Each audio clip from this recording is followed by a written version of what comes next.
சின்ன மெஸ்ஸு கேன்டீனுக்கெல்லாம் போனீங்கன்னா ஒரு எல்லோ கலரில் ஒரு சாம்பார் கொடுப்பாங்க டிஃபனுக்கு. அவ்வளோ டேஸ்டியாக இருக்கும். பொங்கலில் போட்டு பெரட்டி சாப்பிட்டா வேறு லெவலில் இருக்கும். எப்படி பண்ணலான்னு சொல்லிட்டு பார்க்கலாம் வாங்க.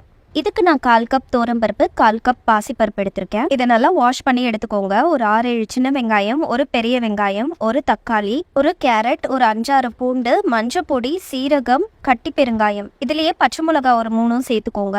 இப்போ இதில் 2 கப் தண்ணி ஊற்றி 4 விசில் வச்சு எடுத்துக்கோங்க.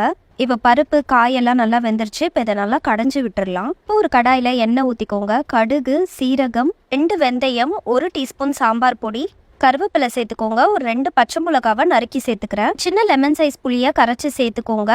தேவையான அளவுக்கு உப்பு சேர்த்துக்கோங்க. இது நல்லா கொதி வந்ததும் இதை அப்படியே எடுத்து பருப்பில் ஆட் பண்ணிக்கோங்க.